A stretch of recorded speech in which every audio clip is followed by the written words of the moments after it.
Good morning.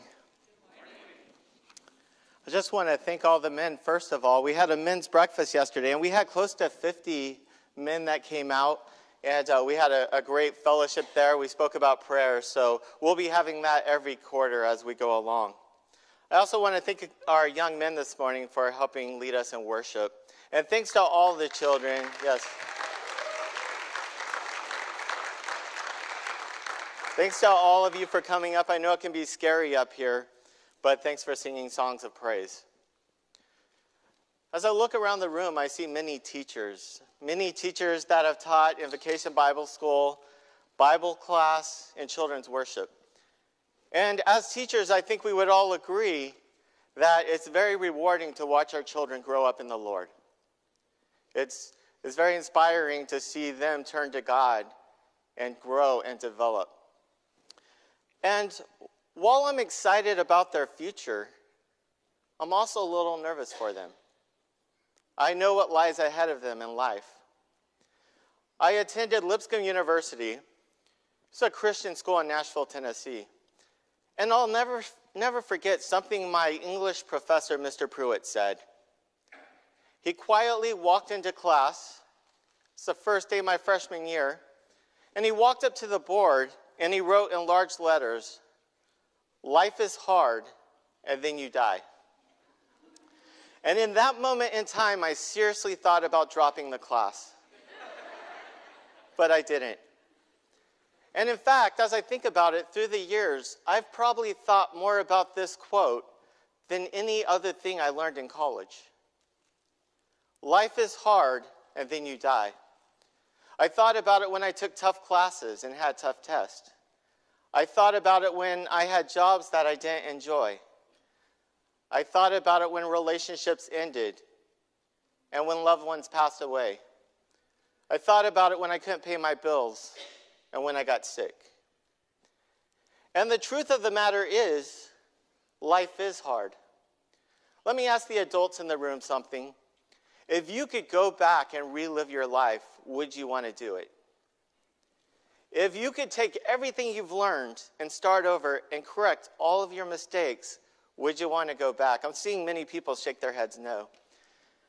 And quite frankly, personally speaking, while I would love to have a younger body again, and I would love to get my hair back, yes, some of us are there, right? I don't think I would want to go back. While I've had an amazing life and I've learned some great things, I've truly been blessed, I've also lived through some very painful moments that I'd rather not relive.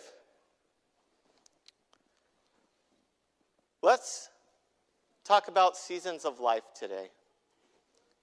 God has blessed us with seasons of life, seasons where we could experience happiness and sadness, growth and failure, hope and love.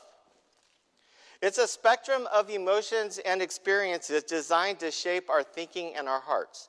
And the truth is, we're probably exactly where God wants us to be in our lives.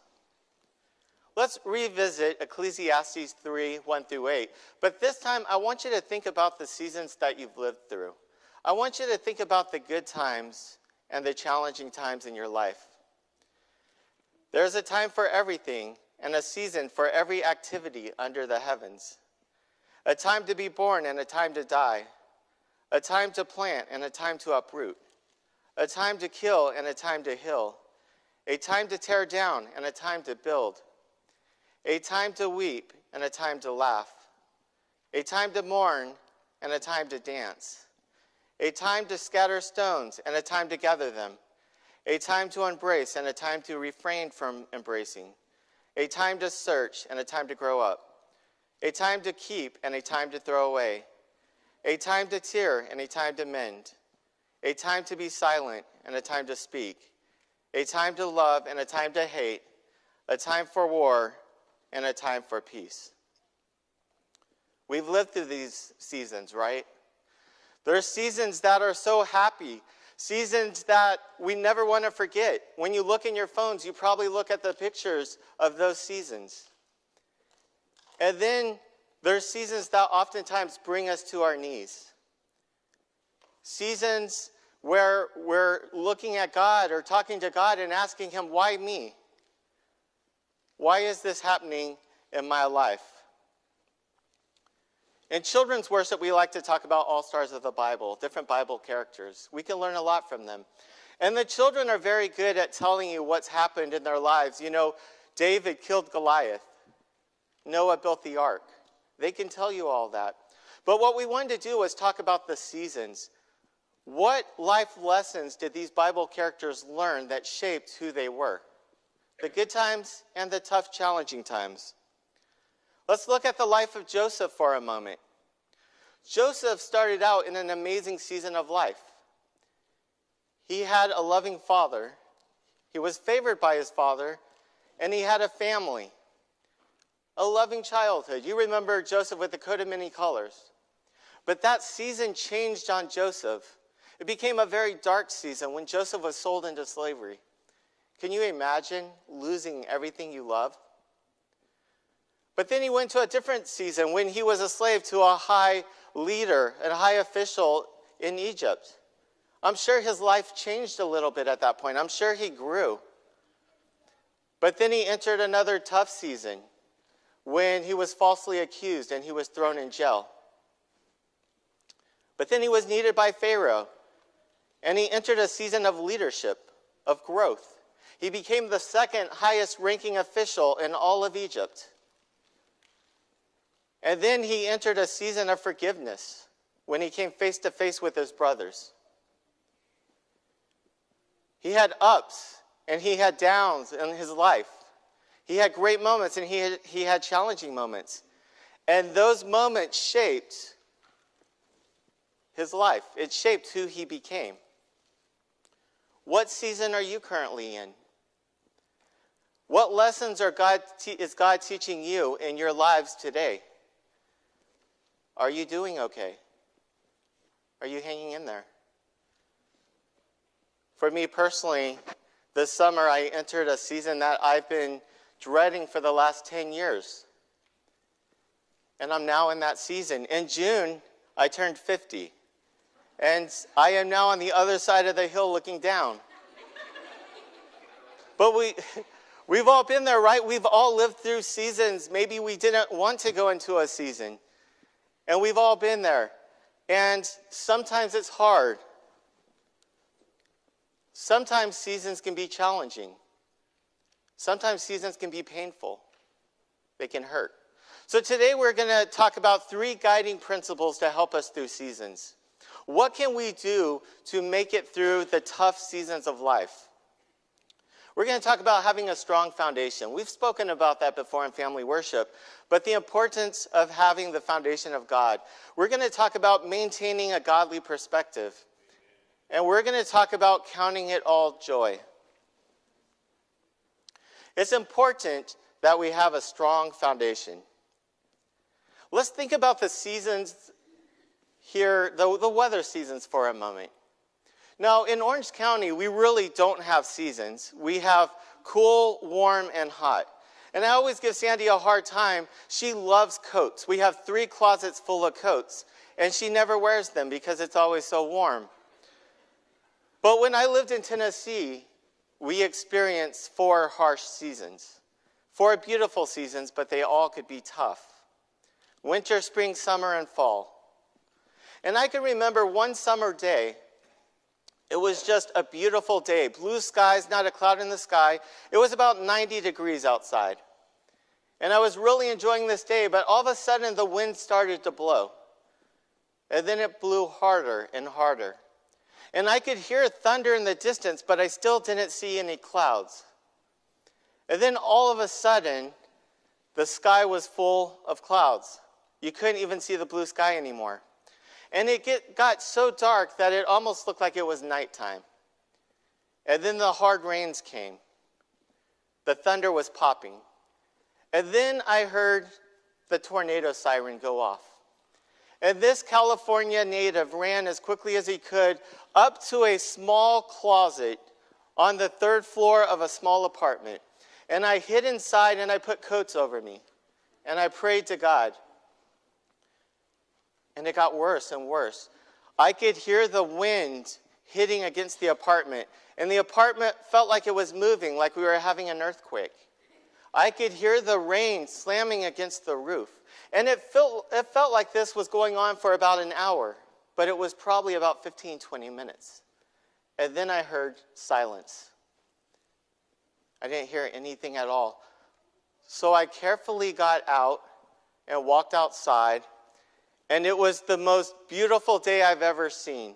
Not a cloud in the sky. The sky was Dodger blue at that point. I put that in for you, Aaron. Beautiful sky. And as I looked around in the parking lot, I saw a 15-foot tall hill of ice just sitting there. The tornado had hit. It had dropped some ice. It had taken out some trees and a couple of houses along the way. That was my first experience of a tornado and my last. I moved back to California a couple weeks later. But storms can be tough, right? And that happens in our life, doesn't it? Everything's going great. It's a beautiful day. Everything is the way we want it to be. And then the winds start to blow. The rains come. And all of a sudden, our life's in turmoil. We're having a hard time. And it reminds me of what Jesus taught us in the Sermon on the Mount. You see, Jesus knew that our seasons were going to change. He knew that the storms were going to come. He knew that life was going to be hard. So he told us the story of the wise man and the foolish man. How the wise man built his house on a firm foundation. Yet the foolish man didn't. He built his house on the sand. And when the storms of life came in, the wise man, his house stood firm. And the foolish man's house fell apart. And that's true with our lives, right? When the storms come, if we don't have our life built on God, we're going to have a tough time. There's no question about that. We want to build our lives on the foundation of God. In the book of Job, we read about a man that built his life on the foundation of God. I'm going to paraphrase the story a little here, but God was talking to Satan and bragging about Job, how righteous Job was. And Satan had a different perspective. Satan felt that Job was righteous because he was blessed. And Job truly was blessed, right? He had a great amount of wealth. He had a ton of animals. He had dedicated servants. And he had a loving family, 10 boys and girls. He was blessed. And Satan felt that if he could change the season of life for Job, if he could send some storms his way, Job would change his tune. He would turn on God. So God agreed to allow Satan to send some storms. I think it's safe to say that Job officially entered a new season of life at this point of time, right? Let's look at some of these storms. His livestock was stolen and killed. He lost everything just like that. All of his wealth, his livelihood, gone. His dedicated servants died. They were gone. And his 10 loving children, they all died. This is a lot to handle, right? This is a large storm. Can you imagine this kind of loss? It would bring most of us to our knees, wouldn't it? Yet Satan wasn't finished yet. That was an emotional storm. It was time to hit Job with physical pain. So he sent another storm, and Job had boils, painful boils, from the bottom of his feet to the top of his head. Job was having such a hard time that he wished he had never been born. He was in so much pain and so upset that he'd rather not even live than to have to feel the way he felt. Yet, God remained at the center of his life, didn't he? Job had a strong foundation. Job was able to weather the storm because of God. God was right. So how do we build a strong foundation? That's the type of foundation I want. I hope I never have to go into a season like Job. I hope I never have to face those types of storms. But how do we get through it? How do we build the foundation? Number one, we need to know God. We need to put our faith and trust in him. We need to have that relationship. If God is not at the center of our lives, we're in trouble. Our foundation is sand. We need to put Christ on in baptism. We need to be buried to our old selves and be born again. We need to become a part of God's family. It's essential that we do that. We need to strive to live a holy and a righteous life. God's called us to do that. That's the foundation we need to live on. And then we need to pray without ceasing. For the men's breakfast yesterday, Mark talked about the importance of prayer. Isn't it amazing that no matter what we go through, we get to talk to the maker of mankind anytime we want? We get to approach his throne whenever we need him, whenever we want. And it's critical that we go to him in prayer, not just when the storms of life hits, but we need to go to our Heavenly Father to prepare us for these storms of life, to make sure we're ready, to make sure we can handle anything that comes our way. I want you to look at this image. Many of you have seen this already, but think about what you see. When I first looked at it, I saw a young woman with a feather in her hat looking away. And then when I changed my perspective and really looked at it, I saw an older woman looking down. Some of you right now are trying to change your perspective. You're trying to look at the other picture. And then once you see them, you can change your perspective and go back and forth between the pictures. Some of you might be looking and you don't see anything up there. Hopefully you can see one or the other. But we need to have a godly perspective, right? We definitely all have perspectives. We definitely all have our own opinions, don't we? And some of those opinions are strong. Some of our perspectives are exactly the way we want our perspectives to be. But we need to make sure we're thinking about God. We need to make sure we're in the Word, we're praying to God, and we need to have his perspective. In college, one of my Bible professors used to always say, let God be God and you be you. And that's important. See, my problem in life is I want it my way. I want the seasons to be the seasons I want to be in. I want to make my decisions, and I have my perspective, but God controls our lives, doesn't he? He controls our seasons. He needs to be at the center of our lives. So we need to have the type of perspective that he wants us to have. And in Jonah, we read about somebody that had to have his perspective changed. God asked Jonah to go to Nineveh to preach the word. Jonah didn't really respect Nineveh. You see, they had turned their backs on God, and Jonah thought they needed to be punished. He just wasn't going to do it. He had his own perspective. So he decided to run from God. He decided to do his own thing. That's never good, is it? He was on a boat in the middle of the sea. And all of a sudden a storm hit, and it started to rock the boat around. And all the men on the boat were nervous. They thought something was going on, and Jonah told them, this is my fault. I'm running from my God. And he agreed to let them throw him off of the boat. And they did, and all of a sudden the storm stopped. All of a sudden the sea was calm. But that wasn't the end of the storm for Jonah. Jonah almost drowned. And then he was swallowed by a big fish. And he lived inside of that big fish for 3 days and 3 nights.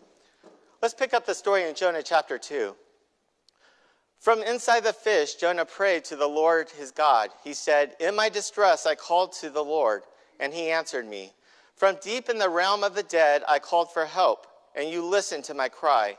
You hurled me into the depths, into the very heart of the seas. And the current swirled about me. All your waves and breakers swept over me. I said, I have been banished from your sight, yet I will look again towards your holy temple. The engulfing waters threatened me, and deep surrounded me. Seaweed was wrapped around my head. To the roots of the mountains I sank down. The earth beneath barred me in forever. But you, Lord my God, brought my life up from the pit. When my life was ebbing away, I remembered you, Lord, and my prayer rose to you, to your holy temple. Those who cling to worthless idols turn away from God's love for them. But I, with shouts of grateful praise, will sacrifice to you. What I have vowed, I will make good. I will say, salvation comes from the Lord. And the Lord commanded the fish, and it vomited Jonah onto dry land. His perspective changed, didn't it? But look at what it took. He had to encounter a great storm. Then he was thrown overboard, and he almost drowned. And then he lived inside of a fish for 3 days and 3 nights. And I love the fact that Jonah changed his perspective, but did it have to take that much? Does that happen in our lives? We want our own perspective. We want to live our lives our way. What messages is God sending you? What's happening in the seasons of your life? Are we listening to God? Are we changing our perspective? We also need to count it all joy.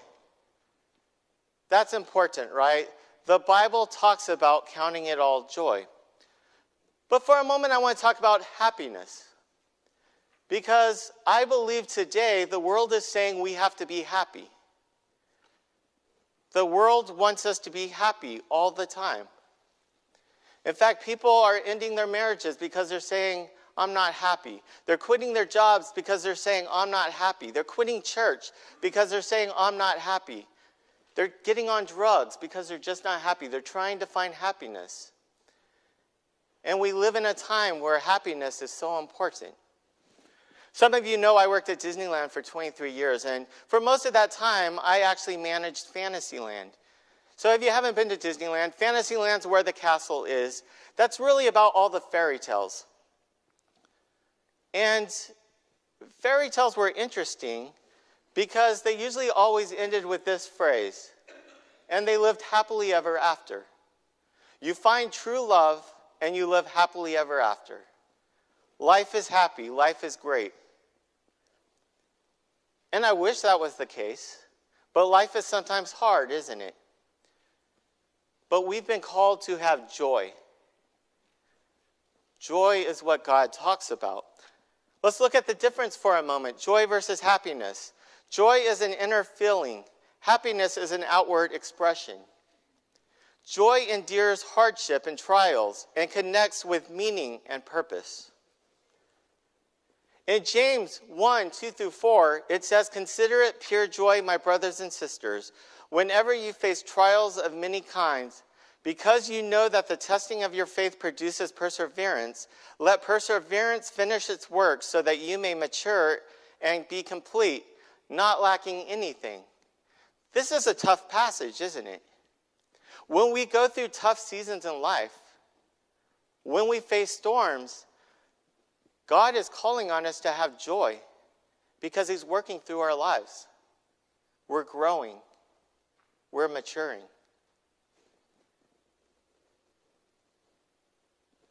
I sometimes wonder if I could find joy in my life through tough times, how much better those tough times would be. And that takes me to that godly perspective, right? In Nehemiah 8:10, I'm going to read a portion. We talked about this morning. "But this day is holy to our Lord. Do not grieve, for the joy of the Lord is your strength."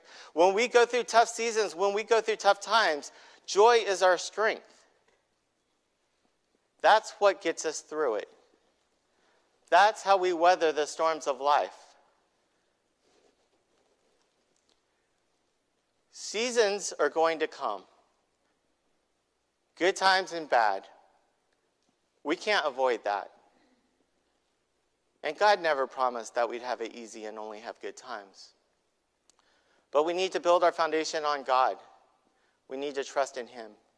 We need to have a godly perspective so that we can make the right types of decisions in our lives. And we need to have joy in our lives.